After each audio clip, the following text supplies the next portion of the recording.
Okay, Demon Slayer is the biggest anime of 2023, and probably also of 2022 and 2021, and for sure of 2020 and 2019. Its popularity is unrivaled in the world of anime and manga. It's this huge cultural phenomenon that everybody knows and loves. But this wasn't always the case. In fact, not too long ago, the series was just a little underrated manga by a mangaka that was on the brink of giving up on a dream after her first 4 one-shots were all rejected by the publishers. But how did this happen? How could a manga with a basic and stereotypical plot and characters, some definitely not great drawings, and a pretty average composition, managed to become the biggest anime ever in the span of pretty much a year?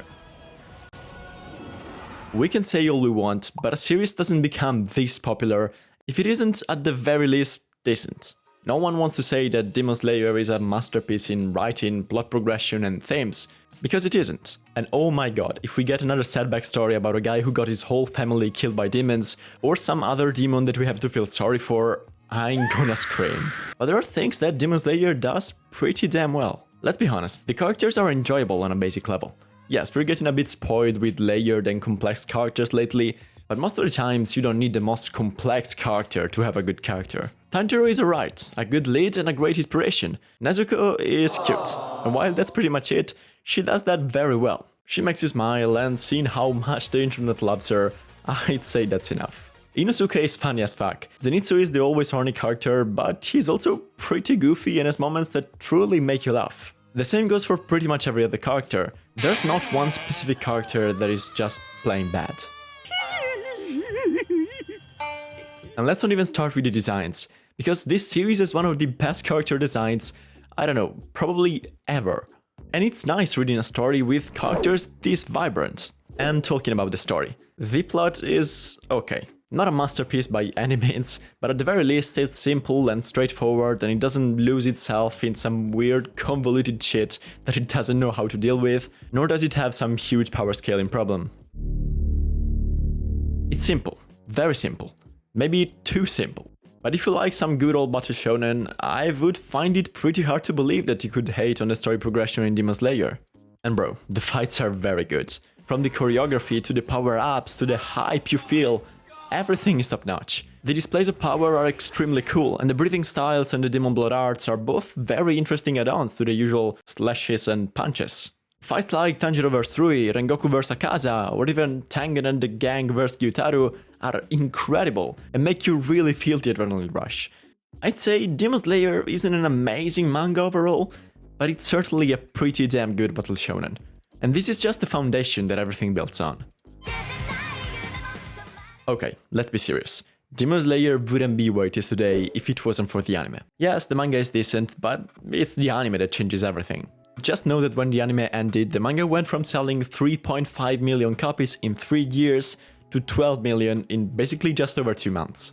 An animated show is both easier to consume for the general audience and so it can reach a broader public, but also in some cases it's just plain better than the original product, and this is definitely one of those cases. It all started when it was announced that the production would be handled by Studio Ufotable, one of the best anime studios in the entire world.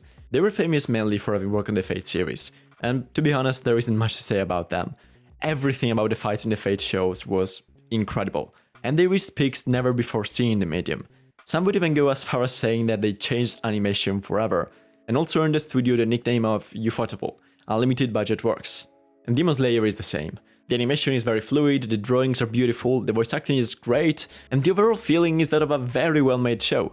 But above all, Ufotable repeats itself with the fights that are by far the best part of the anime. It's about the flowy choreography, the colors, the special effects, the beautiful animation. There are art pieces on their own, and it doesn't really matter the universe they live in.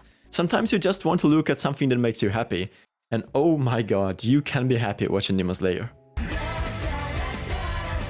There is clearly a reason if 4 of the 10 most subscribed YouTube channels are for kids. Children carry the entertainment industry, or at least family-friendly content does, and Demon Slayer is essentially a safe show for everyone to watch. You'd certainly agree with me on the fact that Demon Slayer's silliness, its power of friendship and the fighting for good are certainly more family-friendly than something like Attack on Titan, where genocide, mass destruction and terrorism are just a few of the crimes that the main character committed. The only vaguely sexual thing in the show are Mitsuri's bouncy boobs, and the only really impactful thing that happens is But if anything, that could even be a good lesson for kids. I know that seeing all those nezukos at every anime convention you go to has probably made you feel insecure about the show's real target audience, but trust me, the kids are there. In 2020, Demon Slayer was the most liked thing of the year by Japanese kids, and Tanjiro was the most admired person by them. Not fictional character, person. He beat even the moms that had to settle for second place. What the hell? Now, all of that wasn't really to say that Demon Slayer is only for kids. In fact, it's literally for everyone. Men and women, young people and old people. It was created with this idea in mind.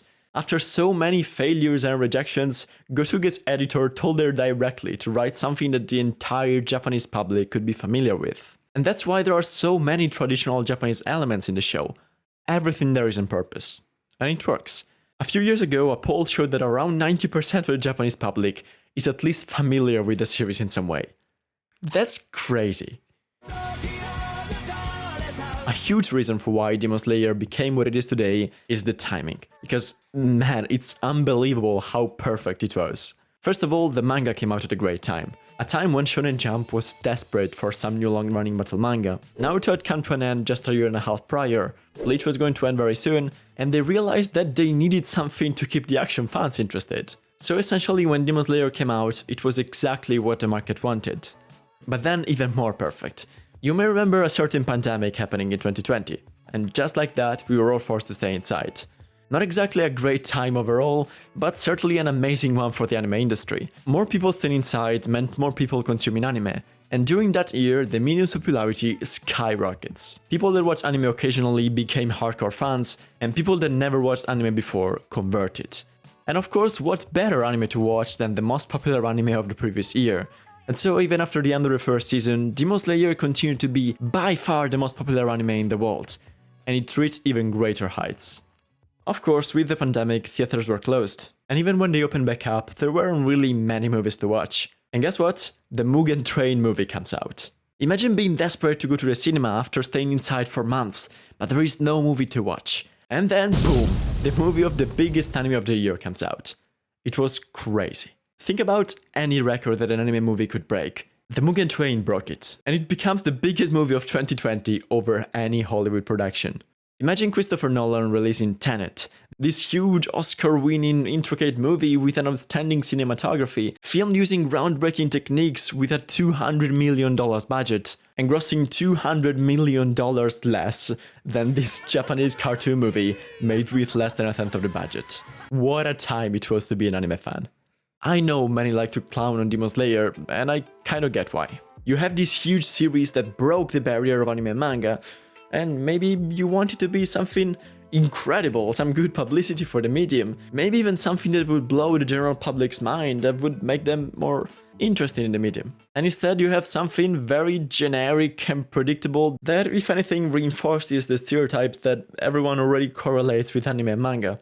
But on the other hand, when you actually take your time and see what made the show successful, it's just so easy to see why the show is where it is. You have a good manga with a decent story and great fights, of a genre everyone is familiar with, and it's brought to life by one of the best anime studios in the world. It would be weird if it wasn't successful. And yes, I'm sure that the series received some sort of blessing from the heavens for its timing, but, and I hate this sentence with all my heart because most of the times it's just used to justify the most random shit, luck is when preparation meets opportunity. And Gotuge was prepared, and she definitely deserved the opportunity. If anything, for never giving up.